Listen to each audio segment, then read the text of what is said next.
Hi guys, ICC champions ட்ராஃபியோட 3வது match south ஆஃப்ரிக்காவும் ஆப்கானிஸ்தானும் ஆட போகிறாங்க. நேஷ்னல் ஸ்டேடியம் கராச்சியில் இந்த மேட்ச் நடக்க போகுது. இந்த மேட்ச்க்கான கம்ப்ளீட் அனாலிசிஸ் நம்ம இந்த வீடியோவில் பார்க்கலாம். கராச்சி ஸ்டேடியம் பிச் ரிப்போர்ட் அப்படின்னு பார்க்கும்பொழுது பார்த்தீங்கன்னா ஓவராலாக இங்கே வந்து 76 மேட்ச் ஒன் டே மேட்ச் நடந்திருக்கு. பேட்டிங் ஃபஸ்ட்டு டீம் 36 முறையும், சேசிங் டீம் வந்து 39 முறையும் வின் பண்ணியிருக்காங்க. இந்த நம்பர்ஸில் பெருசாக அந்தளவுக்கு பெரிய விதமான எந்த டிஃப்ரென்ஸும் தெரியல. Average first inning score 239, second inning score 205. But இப்போது ரீசெண்ட் டைமில் நல்ல பேட்டிங் ஃப்ரெண்ட்லி ட்ராக்ஸாக தான் இருந்திருக்கு அப்படிங்கிற மாதிரி பார்க்கலாம். ஸோ அதனால் வந்து இதோட அதிகமான ஸ்கோர் வர்றதுக்கு வாய்ப்புகள் இருக்குது. 300 அப்படிங்கிறது ஒரு பார் ஸ்கோராக இருக்கும் இந்த கிரவுண்டை பொறுத்த வரைக்கும். நிறைய முறை அதை வந்து பார்த்துருக்கோம். பேட்டர்ஸுக்கு சாதகமாக 75%, பவுலர்ஸுக்கு சாதகமாக 25% இருக்கும் அப்படிங்கிற மாதிரி பார்க்கலாம். முதல் மேட்ச்சு பாகிஸ்தானும் நியூசிலாண்டும் இந்த கிரவுண்டில் தான் ஆடினாங்க. அதே பிச்சு ரிப்பீட் பண்ணாங்க அப்படின்னா அந்த பிச்சில் என்னெல்லாம் இருந்துச்சு அப்படிங்கிறத சொல்கிறேன். ஓரளவுக்கு நல்ல டீசென்ட் பவுன்ஸ் இருந்துச்சு. ஃபாஸ்ட் பவுலர்ஸுக்கு இனிஷியலாக கொஞ்சம் ஓரளவுக்கு அசிஸ்ட் கிடச்சி, பெரிய அளவில் அசிஸ்ட் அப்படின்னு சொல்ல மாட்டேன் ஃபஸ்ட் இன்னிங்ஸில். செகண்ட் இன்னிங்ஸில் பார்த்திங்கன்னா ரொம்ப லோவாக இருந்துச்சு பால். அது மாதிரி பிச்சில் வந்து ஓரளவுக்கு கொஞ்சம் டஸ்ட்டு பார்க்க முடிஞ்சது. ஸோ அதனால் பால் கொஞ்சம் நல்லாவே டேர்னும் ஆச்சு. ஸோ ஸ்பின்னர்ஸுக்கும் டீசென்ட் அசிஸ்ட் இருந்துச்சு. அதனால் கொஞ்சம் சிரமப்பட்டாங்க பேட்டர்ஸ். ஸ்பின்னர்ஸை பெட்டராக ஆடக்கூடிய பேட்டர்ஸ் நல்ல ஸ்கோர் பண்ணாங்க. குறிப்பாக வில் யங்கு, டாம் லேத்தம் இவங்கெல்லாம் நல்ல ஸ்வீப் ஷாட்ஸ் ஆடினாங்க. அதனால் அவங்களுக்கு எல்லாருக்குமே நல்ல ரன்ஸ் கிடச்சிது போன மேட்ச். ஸோ ஸ்பின்னர்ஸுக்கு நல்ல அசிஸ்ட் இருந்த ஒரு பிச்சை தான் போன மேட்ச் கொடுத்துருந்தாங்க. அதே பிச்சை ரிப்பீட் பண்ணாங்க அப்படின்னா நீங்கள் ஸ்பின்னர்ஸ் உங்கள் டீமில் தாராளமாக எடுத்துகிட்டு போகலாம். ஸோ இது எல்லாமே வந்து ப்ரீவியஸாக நடந்த மேட்ச் இதை வச்சு சொல்கிறது. லைவாக பிச் ரிப்போர்ட் எந்த பிச்சில் ஆட போகிறாங்க அப்படிங்கிறது நம்மளுக்கு டெலிவிஷனில் காட்டுவாங்க. ஸோ அது நம்மளுக்கு அந்த அப்டேட் கிடச்சிச்சு அப்படின்னா டெலிகிராம் சேனலில் உங்களுக்கு நான் இன்ஃபார்ம் பண்ணுவேன். டெலிகிராம் சேனல் ஜாயின் பண்ணுறதுக்கான லிங்க் வந்து இந்த வீடியோக்குள்ள டிஸ்கிரிப்ஷனில் கொடுத்துருக்கேன், ஜாயின் பண்ணிக்கோங்க. ஃபஸ்ட்டு 2 டீமோட ப்ராபல் பிளேயிங்கில் ஒன்று வந்து பார்த்துடலாம். முதல்ல வந்து ஆப்கானிஸ்தானோட பிளேயிங்கில் ஒன்று வந்து பார்த்துடலாம். ரஹ்மானுல்லா குர்பாஸ், இப்ராஹிம் ஜத்ரான் 2 பேரும் ஓப்பன் பண்ணுவாங்க. ரஹ்மத் ஷா, அஸ்மதுல்லா சகிதி, அசமுதுல்லா ஒமர்ஜாய் மிடில் ஆர்டரு.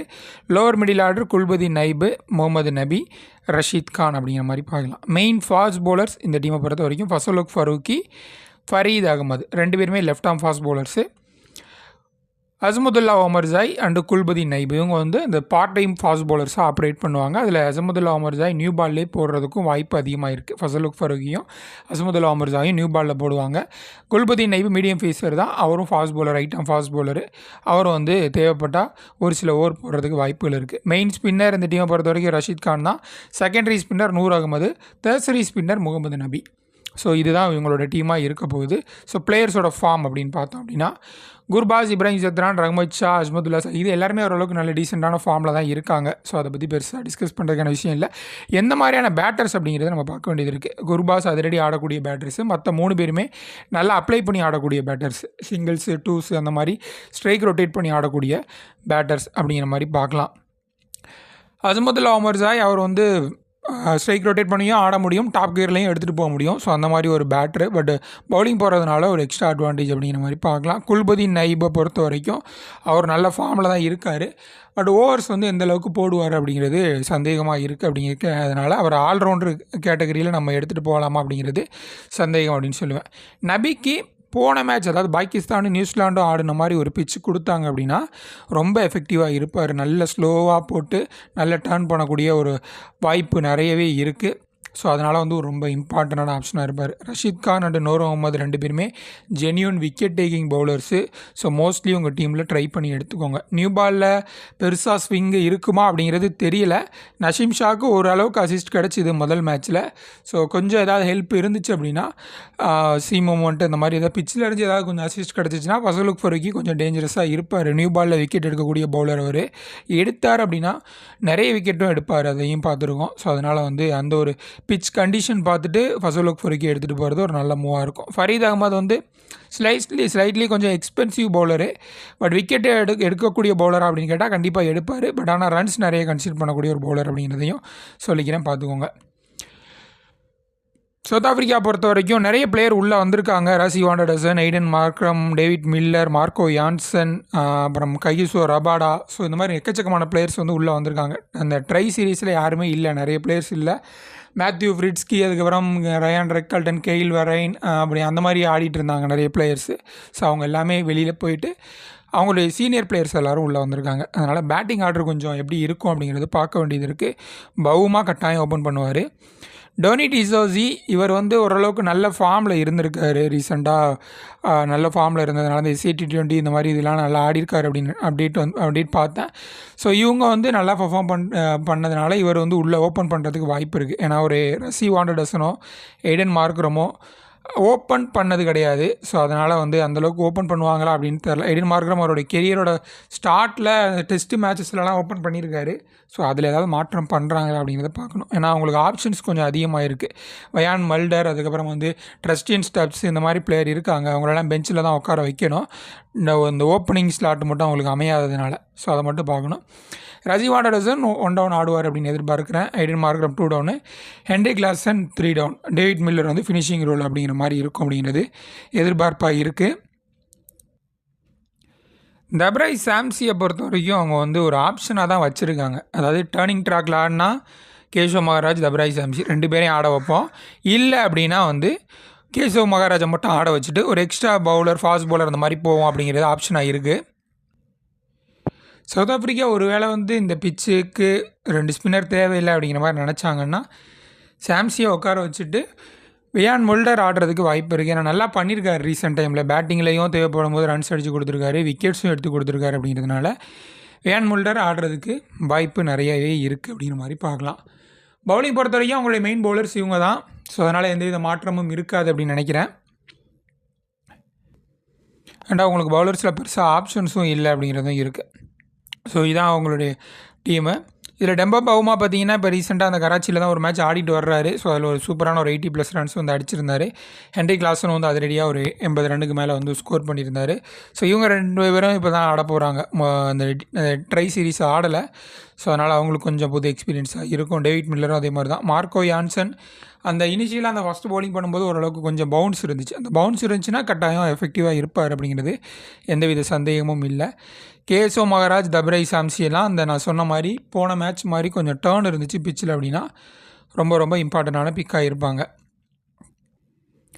இந்த மேட்சை பொறுத்த வரைக்கும் சேஃபான கேப்டன், வைஸ் கேப்டன் சாய்ஸ் அப்படின்னு பார்க்கும்பொழுது Marco Jansen and Rashid Khan. So இவங்க 2 பேரும் சேஃபர் சைடான ஒரு ஆப்ஷனாக இருப்பாங்க கேப்டன், வைஸ் கேப்டன் சாய்ஸுக்கு. மார்க்கோ யான்சன் கட்டாயம் அவருடைய அந்த fast extra pace and bounce Afghanistan பிளேயர்ஸுக்கு கொஞ்சம் ட்ரபிள் பண்ணும் அப்படிங்கிறதுல எந்த இது சந்தேகமும் இல்லை. பேட்டிங் வரைக்கும் போகும் அப்படிங்கிறதுல, பட் பவுலிங்லேயே கொஞ்சம் நிறைய விக்கெட்டு பவர் பிளேயில் எடுக்கக்கூடிய வாய்ப்பு நிறைய இருக்குது.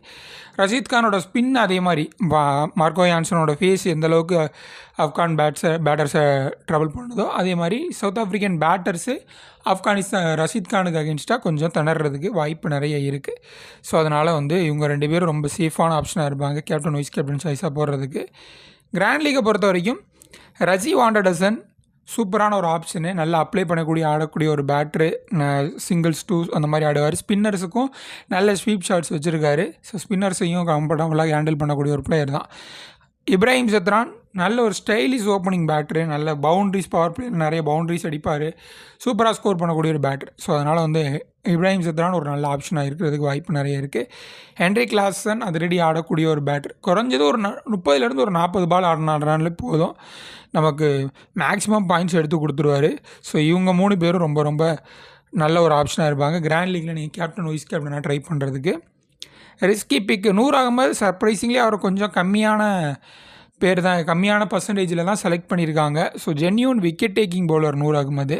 ஸோ கட்டாயம் ட்ரை பண்ணி பாருங்கள். ரஹ்மத் ஷா பெரிய ஷாட்ஸ் ஆட மாட்டார், பட் சிங்கிள்ஸ் 2s அந்த மாதிரியே ஆடி ஒரு 100 வரைக்கும் அடிக்கக்கூடிய எபிலிட்டி இருக்குது அவருக்கு நிறைய முறை.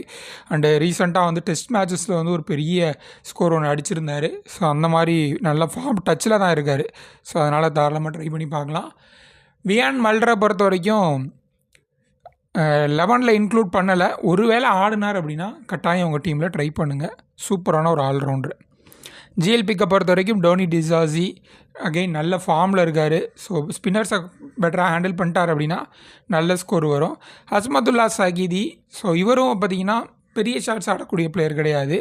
எர்லி விக்கெட் இருந்துச்சு, ஒரு 2 விக்கெட் 3 விக்கெட் டக்குன்னு குயிக்காக விழுந்துச்சு அப்படின்னா ஹஸ்மதுல்லா சகி இந்த ஆங்கர் ரோல் பண்ணி ஒரு 30-40 ஓவரில் மிடில் ஓவர்ஸில் சூப்பராக ஆடக்கூடிய ஒரு பேட்டர் அப்படிங்கிறது ஹஸ்மதுல்லா சகீதியை பொறுத்த வரைக்கும் நம்ம சொல்லலாம். ஸோ அவரை வந்து நீங்கள் வந்து கிராண்ட் லீக்கில் ட்ரை பண்ணி பாருங்கள்.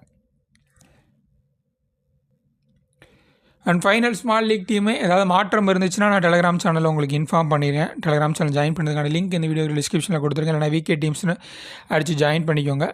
ஸோ இல்லை captain Marco Jansen, vice captain Rashid Khan, பெரும்பாலான பேர் இவங்க 2 பேர் தான் போவாங்க. அதில் எந்தவித ரிஸ்க் எடுக்க விரும்பலை அப்படிங்கிறதுனால நானும் வந்து அவங்க 2 பேரையுமே கொடுத்துருக்கேன்.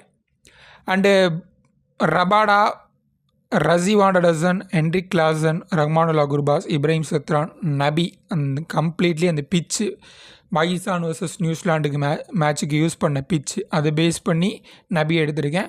ஒருவேளை நியூ பிச்சு, ஃப்ரெஷ் பிச்சு, பெரிய லெவலில் ட்ரையாக இல்லை, பெரிய லெவலில் எந்த வித டஸ்ட்டும் இல்லை, பெருசாக டர்ன் ஆகாது அப்படிங்கிற மாதிரி இருந்துச்சு அப்படின்னா நான் நபியை ட்ராப் பண்ணிடுவேன். கட்டாயமாக ட்ராப் பண்ணிவிட்டு பவுமா இல்லாட்டி வேறு ஏதாவது எக்ஸ்ட்ரா பவுலர்ஸ், பேட்டர்ஸ் அந்த பக்கம் போயிடுறதுக்கு வாய்ப்பு அதிகமாக இருக்குது. அதை ஃபைனல் கால் நான் உங்களுக்கு டெலிகிராம் சேனலில் சொல்கிறேன்.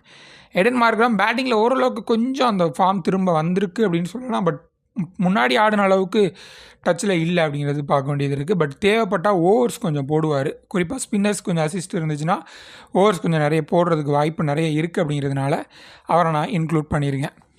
அதற்கப்புறம் அசமதுல்லா ஒமர்சாய். ஸோ பேட்டிங் பவுலிங் ரெண்டுலேயுமே அவரால் கான்ட்ரிபியூட் பண்ண முடியும். அதனால் அவரையும் டீமில் எடுத்திருக்கேன். ஸோ இதான் என்னுடைய டீமு. இதில் ஏதாவது சேஞ்ச் இருந்துச்சு அப்படின்னா ஃபைனல் அப்டேட் உங்களுக்கு டெலிகிராம் சேனலில் தரேன். இதில் ஏதாவது ரிஸ்க் எடுக்கணும் அப்படின்னு விரும்புகிறவங்க, ரஹ்மானுல்லா குர்பாஸுக்கு சேசிங்கில் அந்தளவுக்கு நல்ல நம்பர்ஸ் இல்லை. ஃபஸ்ட்டு பேட்டிங் பண்ணும்போது சூப்பராக ஆடி இருக்கார். சேசிங்கில் அந்தளவுக்கு நல்ல நம்பர்ஸ் இல்லை. ஸோ இது ஒரு சின்ன ஒரு ஹிண்ட்டு வச்சுக்கோங்க. அதற்கப்புறம் வந்து வேறு பவுமா, மார்க்கோ யான்சன் பிச்சு கொஞ்சம் கன்சிடர் பண்ணிவிட்டு எடுக்கலாம். பட் ஆப்கானிஸ்தான் பேட்டர்ஸு எந்த விதமான பிச்சாக இருந்தாலும் கொஞ்சம் ஸ்ட்ரகிள் பண்ண வாய்ப்பு இருக்குது அப்படின்னு நினைக்கிறேன். ஸோ இதான் என்னுடைய டீமு. இல்லை ஏதாவது சேஞ்ச் இருந்துச்சுன்னா சொல்கிறேன் உங்களுக்கு. நன்றி. அண்ட் இந்த வீடியோ உங்களுக்கு பிடிச்சிருந்துச்சி அப்படின்னா லைக் பண்ணிடுங்க. அண்ட் ஏதாவது உங்களுக்கு கருத்துக்கள் கமெண்ட்ஸில் இருந்துச்சு அப்படின்னா சொல்லுங்கள். அண்டு ஏதாவது அடுத்தடுத்து வரக்கூடிய வீடியோஸில் நம்ம அதை கரெக்ட் பண்ணிக்கலாம், அப்டேட் பண்ணி சொல்லலாம். அண்ட் ரெகுலராக ஃபாலோ பண்ணுங்கள், சப்ஸ்கிரைப் பண்ணிக்கோங்க. அப்புறம் அந்த பெல் பட்டன் அதெல்லாம் கிளிக் பண்ணிக்கோங்க. அப்போ தான் உங்களுக்கு வீடியோ வரும். ரெகுலராக வியூஸ் பெருசாக போகிறதில்ல. ஸோ நிறைய பேர் கொஞ்சம் டெலிகிராமில் ரெகுலராக ஃபாலோ பண்ணிருக்கோங்க, வீடியோ போடலையே அப்படின்னு கூட கேட்டிங்க. போடுறோம், ஃபாலோ பண்ணிக்கோங்க. ஏதாவது உங்களுக்கு இதில் ஏதாவது அப்டேட் பண்ணணும் அப்படின்னாலும் சொல்லுங்கள். அண்டு உமன்ஸ் ப்ரீமியர் லீக் அதுக்கு டீம் மட்டும் டெலிகிராம் சேனலில் கொடுத்துட்ருக்கேன், அதுவும் ஃபாலோ பண்ணிக்கோங்க. நன்றி.